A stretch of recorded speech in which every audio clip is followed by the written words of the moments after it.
our guest to analyze these election results and the possible implications for Republicans and Democrats. We've got Professor Mark Meirowitz from SUNY Maritime College and Nate Lerner, a political strategist and the executive director at Build the Wave. He joins us from New York.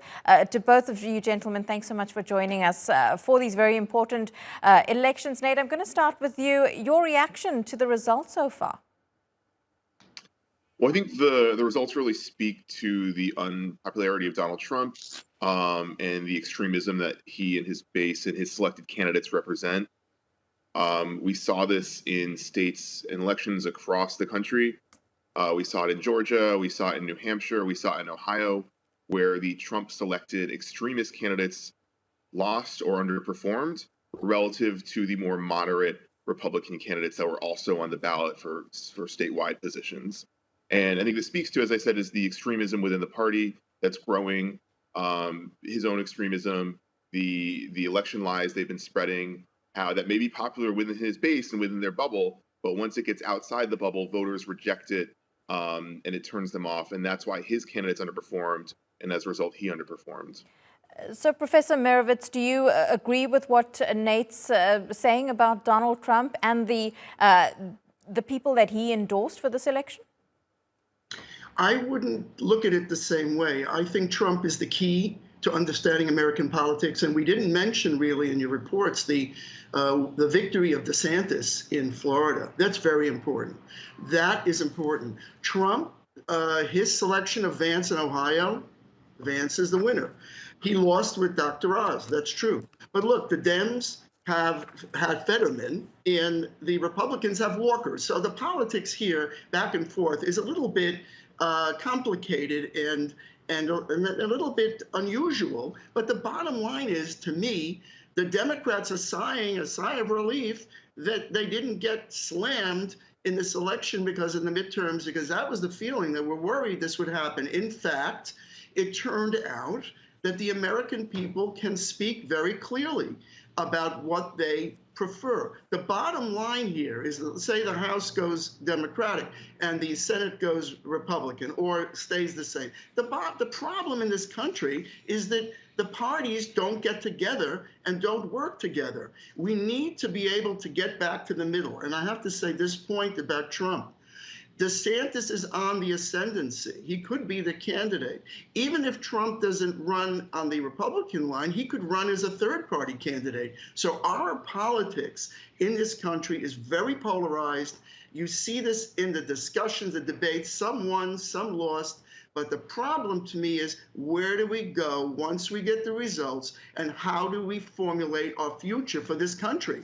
Instead of pointing fingers and identifying people in terms of terminology, extremists, this and that, we need to get back to the kind of politics, and even as the Republican side, Reagan, you name it, to kind of talk about the issues and help Americans to solve their problems. We're not getting there by pointing fingers one against the other. And again, about Fetterman, Fetterman was a very weak candidate. So is Walker. So on both sides, both parties have had to contend with problematic situations. Yeah. So at the end of the day, however it boils down, the question is the American future, not which party is better and which party is worse, but how do Americans work together? That is the issue. But Prof, that's the big question here. Nate, I'd like to hear your take on what Professor Meirowitz has said, because American politics is so polarized, and when you look at it from an international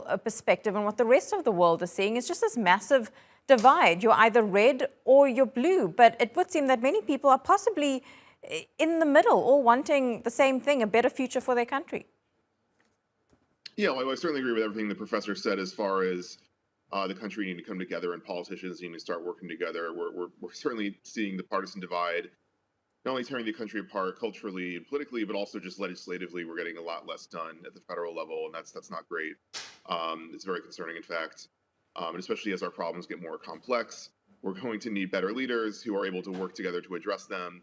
And I do share the professor's concerns, and I'm very worried myself about our ability to do that and about our leaders' ability to do that. I think our country needs to start looking internally, I think there is more of a demand than people realize, than a lot of elected officials, in fact, realize. I think for more moderate candidates.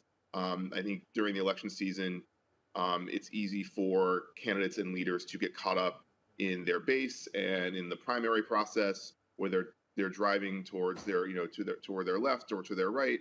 But in reality, what the majority of the country wants is just good leaders who will work together to solve our problems. But I think our political system is so broken that we just see this partisanship. So we need to start looking for reforms. I'm actually working with a group that's working to open up the primaries and pass more ranked choice voting in order to have more moderate and independent candidates as opposed to these partisan extremists running. Yeah, and Nate, one of the things I'm wondering is that the Democrats do seem to have done slightly better in the polls than most analysts predicted. What does that say about the voters and the issues that they were essentially voting on? Because something like Roe v. Wade being overturned, would that have possibly brought more people out to make their mark at the ballots? Yeah, I think we're going to learn a lot as this is studied more, certainly, and there's more research done. But I think in my early thoughts on it are that, yeah, Roe v. Wade certainly played a role. But if you looked at most polls, people were more concerned about the economy. Even folks who said Roe v. Wade mattered to them were still more worried about the price of gas, the price of groceries, the cost of living. And so that's why Democrats were concerned, because typically whoever is in office is going to get blamed for that, even if it's not, not technically their fault. And typically in a midterm election, it's the president's party that does poorly. So that's why experts were predicting a red wave. But I think that flipped in large part, or that didn't happen in large part because Republicans had so many extremist candidates who voters rejected. And I think Democrats were also terrified of these candidates because they were so radical that they turned out. They said, I might not be super fired up about my Democrat, but I am horrified by who is running against him or her. And that's why you saw Democrats turn out in large numbers, and why I think a lot of independent and moderate voters, and even moderate conservatives, turned against their own party because of that. And Professor, do you think if the Republicans, I mean, I have to stress that, of course, we don't have the final results yet, but if Republicans do take Congress, what does that mean for President Biden's presidency? He's got 2 years left. He's got policies that he wants passed. Does he, as someone described, become a lame duck president in this situation? I would say that I totally agree with everything that Mr. Lerner said. But to me also, in terms of formulating the future and policy, besides just the economy, I think the problem in the country is the faith that Americans have in their institutions. And that is what was undermined tremendously in the January 6th scenario. And I think that opened up Americans' eyes in general about how important it is to believe in institutions. I mean, this candidate Ryan, right, who lost the election, he said, hey, I lost, I concede. That's how it works. And that's a heroic thing to do. That's the right way to approach it, right? I mean, and Al Gore after the Supreme Court decision, same things. This is a way to handle the faith in our courts and faith in institutions. I think, though, it's kind of what I think was Clinton who said it. It's the economy, stupid. Honestly, the economy is the key that is going to be definitive for the Democrats in 2024. Inflation is out of control. Gas prices. This is what Americans think about. Yes, they are concerned about the Dobbs decision. Yes. Democrats in particular worried about that, Republicans, abortion, all of that. But the key issue is the economy. And also, if you look internationally, the impact of America's support of Ukraine, the Ukraine crisis, and how that affects our economy, these are big problems, and Americans are worried about their future, about jobs. That is the big issue. So all of these things, and adding on the ability of conducting elections that are believed in and transition that is believed in, is the fundamental to have a democracy. And on that point, I think hopefully all the parties should agree. If we can't agree on those basics, then we're not going to be able to function as a system.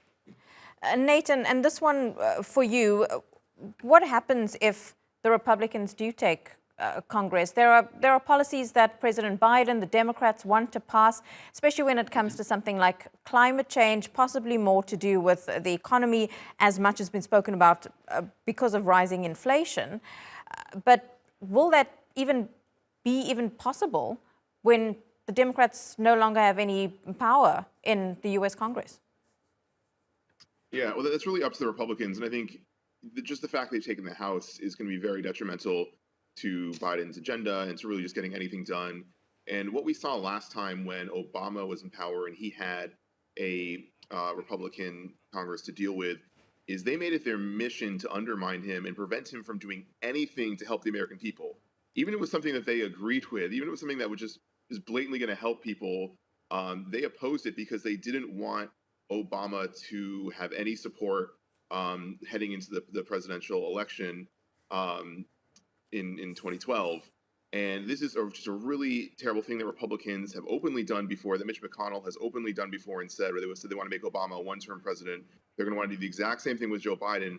Well, they will block anything, even if it's to lower gas prices or help people at the grocery store, just because they know that the presidency will get the most credit for it, and therefore that'll help the Democratic president heading into the re-election. So they're just going to do everything to block the agenda, even if it helps America. That's the definition of putting party before country, and it is absolutely horrendous. And I really hope Republicans wake up and recognize that we need to start working together as a nation, coming together, because we have some major problems on the horizon. A lot of them are immediate, and a lot of them are down the road. And if we don't start working together to address them, we're going to be in a lot of trouble. Yeah, working together and unity seem to be the key to overcoming these problems from both sides. Nate Lerner from Build the Wave and Professor Mark Meirowitz, really good to speak to both of you and get your take on these very important U.S. midterm elections. Thanks so much again for your time.